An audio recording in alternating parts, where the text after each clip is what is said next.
Good morning friends, this is me your physio coach doctor Hemant Gaur. तो दोस्तों, आज की वीडियो में मैं आपको बताने जा रहा हूं what are the benefits of ममटी। ममटी क्यों कराएं जब मार्केट में ऑलरेडी ऐसे बहुत सारे सॉल्यूशन मौजूद हैं। चाहे हम बात करें एलोपैथी की दवाइयों की, हम बात करें नेचुरोपैथी की, हम बात करें आयुर्वेद की। जब इतने सारे सॉल्यूशन मौजूद हैं तो हमें क्या आवश्यकता है ममटी कराने की, जिसके बारे में शायद बहुत सारे लोग जानते भी ना हो। तो दोस्तों, यहाँ पर मैं आपको दो तीन चीजें बताना चाहूंगा। नंबर एक, it's a non surgical treatment. इसके अंदर किसी भी तरीके की कोई सर्जरी नहीं होती, या अगर सर्जरी होती है जिन मरीजों की, हम उसकी कैंसिल करा देते हैं या पोस्टपोन करा देते हैं। जबकि एलोपैथी के अंदर आप सभी लोग जानते हैं कि घुटनों के दर्द का एक ही इलाज है, वो है TKR, total knee replacement.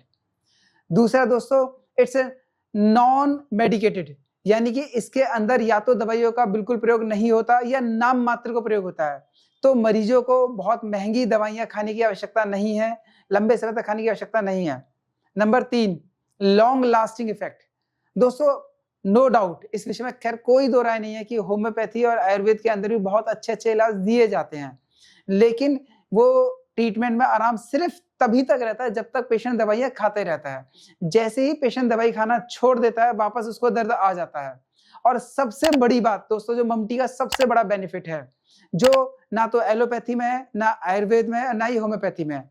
Number एक, जॉइंट अलाइनमेंट। दोस्तों, जैसे ये हमारा जॉइंट है, यदि ये हमारा जॉइंट इस तरह से हो जाए तो आप चाहे जो मर्जी मेडिसिन खा लीजिए, जो मर्जी, जब तक ये अलाइनमेंट करेक्ट नहीं होगा तब तक आपको परमानेंट रिलीफ नहीं मिलेगा।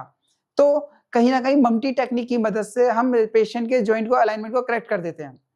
सेकंड आता है दोस्तों, इसमें लंबे समय तक आपको फिजियोथेरेपी या यूं कहिए मेडिकेशन खाने की जरूरत नहीं है।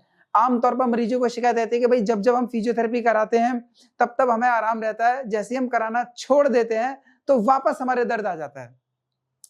दोस्तों, ममटी के अंदर जैसे ही हमारा कोर्स खत्म हो जाता है, इसको हम 3 फेसेस में चलाते हैं। पहले फेज में पेशेंट को रेगुलर विजिट दी जाती है, सेकंड फेज में पेशेंट को अल्टरनेट डे पे विजिट दी जाती है, थर्ड फेज में वंस इन ए वीक, और फोर्थ और आखिरी फेज में वंस इन ए मंथ, जो कि वीडियो कॉल पर भी पॉसिबल है।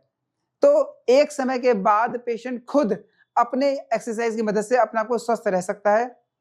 उसे ना तो महंगी दवाइयां खाने की जरूरत है और ना ही किसी सर्जरी को करवाने की जरूरत है। तो इसी के साथ मैं आपका फिजियो कोच आपको लगातार एजुकेट करता रहूंगा। Keep learning, keep growing. Bye bye, take care.